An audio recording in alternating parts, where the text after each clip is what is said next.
Hello students, this video is for standard 10 Maharashtra board. Subject is mathematics 1, that is algebra. Chapter number 3 AP and arithmetic progression की हम बात कर रहे थे. हमने practice set 3.3 के question number 5 तक complete किया था. Now it is question number 6. Question number 6 मैंने आपको directly लिख के बता दिया है. यहाँ पे हमको दो चीजें दी हैं. That is sum of 55 terms. Sum of first 55 terms आपको दिया है 3300 means 300 and 3300. And we are asked about T28 means आपको 28th टर्म पूछा हुआ है. इसमें आपको ना ए दिया है ना डी दिया है, कुछ भी नहीं दिया है. बस आपको एक ये चीज दी है. इसी से हम स्टार्ट करते हैं. S55 is given as 3300. तो पहले मैं Sn का फॉर्मूला लगा रही हूँ. It is n/2 2a + n-1d. फिर क्योंकि यहाँ 55 है, I am going to substitute 55 at the place of n. So यहाँ पे 55, यहाँ पे 55, यहाँ पे ये तीन जगहों पे मैंने इसको 55 सब्सटीट्यूट किया. सो यहाँ पे S55 की वैल्यू ऑलरेडी दी है 3300. It is equal to 55/2. I am not going to divide it. और यहाँ पे 55 - 1 इज 54d. आप देख रहे हो यहाँ 2a + 54d है. 2 हम कॉमन निकाल सकते हैं इसमें से, तो हमने 2 कॉमन निकाल लिया है. तो ब्रैकेट में क्या बचा, ये सब एज इट इज ही है. 2 कॉमन निकाल लिया तो यहाँ a बचा और 54 को 2 से डिवाइड करके 27d. सो यहाँ पे 2 और 2 कट हो गया. यहाँ जो 55 था ये यहाँ मल्टीप्लिकेशन है तो इस साइड जाके डिवाइड हो जाएगा. सो मैंने उसको डिवाइड किया. a + 27d की वैल्यू आपको मिल रही है after the division. It is 60. इसको मैंने नंबर 1 डाल दिया. As you can see we have to find T28. तो मैंने आपको पिछले सम में भी बताया था कि आप ध्यान रखो यहाँ 28 है तो 27 वाला नंबर हमको चाहिए, वो यहाँ है आपके पास. सो सिंपली हम Tn का फॉर्मूला लिख रहे हैं. At the place of n I am going to substitute 28. So here 28 and here 28, I get a + 27d. So a + 27 की d की वैल्यू यहाँ पे 60 है और यहाँ पे a + 27 है. तो मतलब यहाँ पे मैं 60 लिख सकती हूँ. So I got T28 is equal to 60. So ये easy sum था क्वेश्चन नंबर 6. अब हम क्वेश्चन नंबर 7 कर रहे हैं. क्वेश्चन नंबर 7, 8 और 9 ये तीनों सम्स जो हैं ये थोड़े से अलग पैटर्न के हैं. मतलब यहाँ पे ना आपको Sn दिया है, ना Tn दिया है, ना तो a और d दिया है. यहाँ पे आपको कुछ टर्म्स दिए हैं और उनके रिगार्डिंग या उससे रिलेटेड कुछ कंडीशंस दी हुई हैं आपको. ठीक है. तो फर्स्ट ऑफ ऑल हम लोग ले रहे हैं क्वेश्चन नंबर 7. क्वेश्चन नंबर 7 में आपको दिया गया है in an AP the sum of 3 consecutive terms. इस तरह में आपको जब भी 3 कंसेक्यूटिव, 4 कंसेक्यूटिव या 5 कंसेक्यूटिव टर्म्स लेंगे तो उसको आपको कौन से टर्म्स लेने हैं ये आपको इस क्वेश्चन में भी दिया है और आपकी टेक्स्ट बुक में भी दिया है. हमको यहाँ पे दिया है assume that the 3 consecutive terms in an AP are a - d. तो हम ले रहे हैं let the 3 consecutive terms in an AP are. कौन कौन से हमको दिए हैं already, a - d, a and a + d. Please write it little bit distance from each other. एक दूसरे से थोड़ा दूर दूर लिखिए आप. तो ये 3 टर्म्स है. नाउ कंडीशन, अभी हमको 2 कंडीशन दी जाएंगी. फर्स्ट कंडीशन है the sum of 3 consecutive terms is 27. तो according to the first condition में आपको सबके सम करने हैं. सबके सम मतलब a - d ये पहला टर्म है प्लस a है प्लस थर्ड टर्म है a + d. और सबका सम आपको दिया गया है कितना, 27. तो आप दे सकते हो ये -d और +d कैंसिल हो जाएगा. a + a, therefore 3a is 27 and a is equal to 9. ये आपका हो गया a फाइंड आउट. ठीक है. पहली चीज से आपको a मिला. सेकंड थिंग जो है हमको पूछे फाइंड द टर्म्स, मतलब हमको इनकी वैल्यू, हम a और d फाइंड आउट करेंगे और इन टर्म्स में सब्सटीट्यूट करके हम वैल्यू निकालेंगे. सेकंड थिंग जो आपको दी गई है, second condition is their product is 504. तो अकॉर्डिंग टू सेकंड कंडीशन के हिसाब से आपको क्या दिया है वो देखिए. इनके प्रोडक्ट यानी a - d एक ब्रैकेट में into a + d other bracket में, इनके प्रोडक्ट है 504. अब हमको सिंपली क्या करना है, a की जगह पे हमको प्लेस करना है 9. ओके.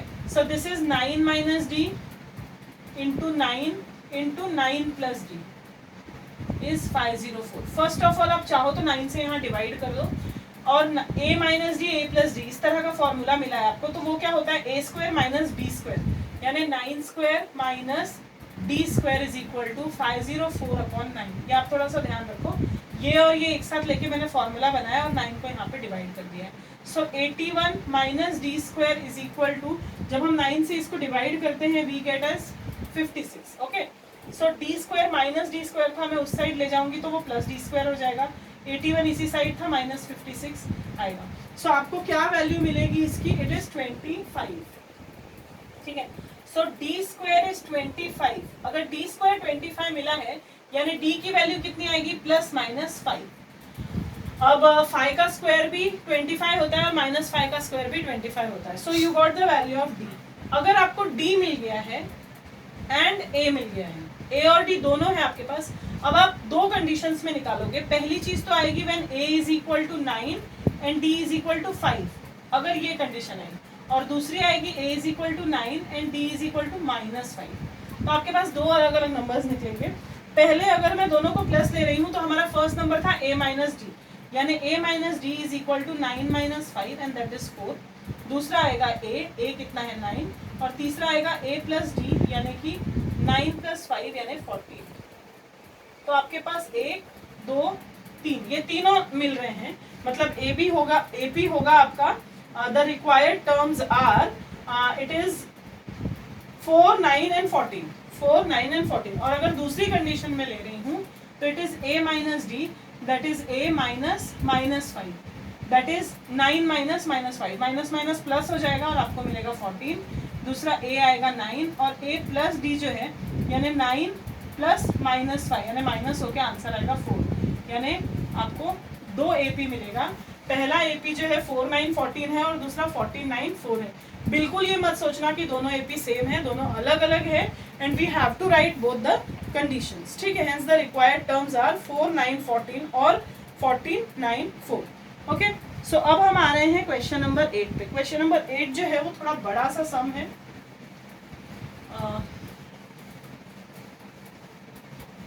आप हमेशा याद रखो जब भी 3 कंसेक्यूटिव टर्म्स बोलेंगे तो आपको यही वाले टर्म्स लेने हैं, a minus D, a plus D. Okay, और जब आपको 4 या 5 कंसेक्यूटिव टर्म्स बोलेंगे तो उसके अकॉर्डिंगली आपको चेंज करना है. ठीक है, क्वेश्चन नंबर 8 में दिया है find the 4 consecutive terms. Question number 8 में है तो कितने हैं? 4 कंसेक्यूटिव टर्म्स. और 4 कंसेक्यूटिव टर्म्स हम कौन से लेते हैं वो भी हमको दिया है. It is a minus d, then a plus d and a plus 2d. ठीक है, ये नंबर्स आपको दिए हैं. अब आपको कुछ कंडीशंस दी हैं. सबसे पहली जो कंडीशन है whose sum is 12. सबसे पहले आपको सबको प्लस करना है. मैं बहुत ज़्यादा नहीं लिख रही हूँ यहाँ पे, स्टेप्स आपको बराबर फॉलो करने हैं. पूरी कंडीशन देके उस सबके सम्स दिए गए हैं आपको. सम इज 12. ओके, सो सबसे पहले तो ये यहाँ पे आप देख सकते हो ये माइनस डी है, ये डी है, 3d हो रहा है यहाँ पे. सो आप अगर फॉर्म करोगे तो a कितनी बार आया? 1 2 3 4, तो 4a आएगा. और ये d अगर कट हो जाएगा प्लस डी माइनस डी तो यहाँ पे आ जाएगा 2d. It is equal to 12. यानी कि अगर आप इसको शॉर्ट करोगे 2 से डिवाइड करोगे तो 2a प्लस डी इज 6. यहाँ पे आप इसको नंबर 1 डाल सकते हो and you have to write here dividing by 2. वो भी आपको लिखना पड़ेगा बाय 2. ओके, तो ये आपका फर्स्ट कंडीशन हो गया. सेकंड कंडीशन के अकॉर्डिंगली आपको दिया हुआ है the sum of third and fourth term is 14. अब आपको थर्ड और फोर्थ टर्म सिर्फ देखना है. a plus D plus a plus 2d, ये आपको दिया हुआ है आंसर में 14. ओके, सो इसको अगर आप प्लस करोगे तो 2a plus 3d is 14. This is your equation number 2. अब इन दोनों इक्वेशंस को आपको सॉल्व करना है. As you can see 2a same है तो हमको सबट्रैक्शन करना पड़ेगा. मैं यहाँ पे इसी के नीचे लिख ले रही हूँ. ये इक्वेशन नंबर 1 था और मैं सबट्रैक्शन कर रही हूँ, सारी साइन चेंज हो जाएगी. This is 2a is equal to 8. So here you got a is equal to 4. सबसे पहला टर्म आपको मिल गया, a जो है वो मिल गया 4. और अगर a 4 मिल गया तो आप किसी में भी डाल सकते हो. समझो मैं फर्स्ट में डाल रही हूँ तो 2 इंटू a की जगह पे मैं डालूंगी 4 plus d is equal to 6. 2 की जगह 2, a की जगह मैंने डाला 4 प्लस d. ठीक है, so it is 2 plus 2 into 4 is 8 plus d is 6. Therefore d is equal to -2. ये आपको मिल गया d. d -2 मिल गया है. सॉरी, ओके यहाँ पे sorry it is 2d is equal to 8. So d is equal to 4. I got d is equal to 4, not a. So अगर d मेरे को 4 मिला है तो मैं इसी में सब्सटीट्यूट करती हूँ 2a + 4 = 6, therefore 2a = 2 and a = 1। Okay, अगर मुझे a 1 मिला है तो मैं वैल्यूज निकालूंगी। मेरे टर्म्स क्या थे, a - d, a कितना है 1 - 4 that is -3। Then second term था a, तो a तो सिंपली आ जाएगा मेरे पास कितना 1। देन अगला था a + d, a कितना है मेरे पास 1 + 4 = 5 और a + 2d that means 1 + 2 × 4 that is 8 + 1 = 9। So आपको नंबर्स मिले हैं -3, 1, 5 and 9। So these are the required numbers. Okay, so ये रिक्वायर्ड टर्म्स हो गए। This is question number 8। अब हमारे पास एक और लास्ट क्वेश्चन बचा हुआ है, क्वेश्चन नंबर 9।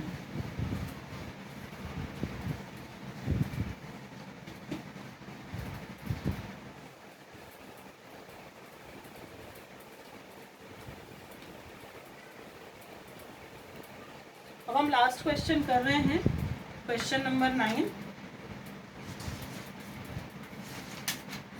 क्वेश्चन नंबर 9 है the 9th term of an AP is 0। कुछ कंडीशंस दी हुई हैं हमको। सबसे पहले तो एपी है, ये दिया हुआ है T9 = 0।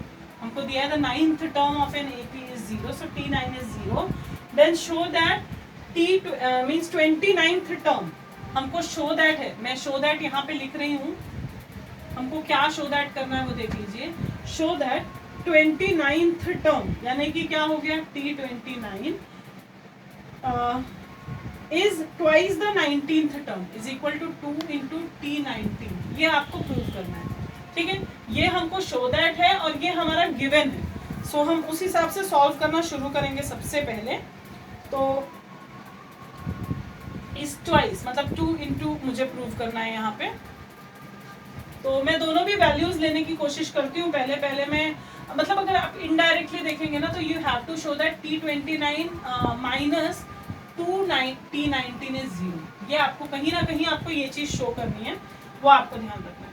अब मैं पहले Tn का फॉर्मूला लूंगी, ठीक है। तो Tn = a + n - 1 d, ये अलग रखिए आप। सो T9 = a + 9 - 1 × d।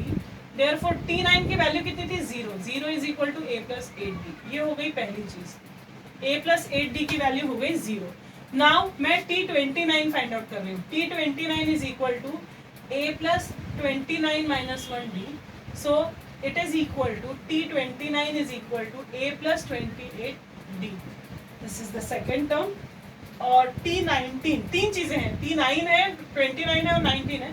So T19 = a + 19 - 1d। Therefore T19 = a + 18d। This is third one, ठीक है। ये थर्ड वन है। तो अगर आप ध्यान देंगे तो T29 = 2 × T19। अगर T29 आपका ये है और 2 × T19 करने की आप कोशिश करो, so you will get as फिलहाल जो मुझे प्रूव करना था मैं वो ले रही हूँ LHS की तरह। 229 - 2 T19 = अब देखो मेरे पास ये है, तो मैं पहले T29 लिख रही हूँ, दैट इज a + 28d।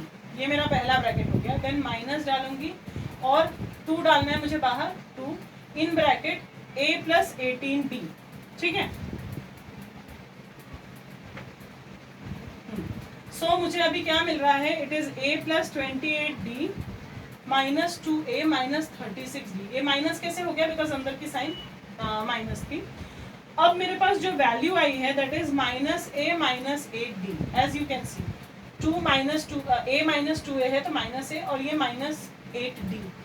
अब अगर आप ध्यान से देखोगे, मैं अगर माइनस को कॉमन निकाल दूं तो I will get a + 8d। But a + 8d आपके पास क्या था, a + 8d की वैल्यू क्या थी 0। सो it is minus × 0 and you will gate 0। That indirectly you got T29 - T19 is 0. Therefore T29 = 2 T19, ठीक है।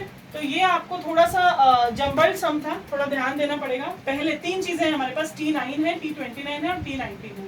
तो मैंने T9 0 डाल के पहले ये फाइंड आउट किया, n की जगह 9 डाला तो a प्लस 8d इज 0, पहली चीज। दूसरी चीज t29 के लिए मुझे मिला a plus 28d is t29, t19 के लिए a प्लस 18d।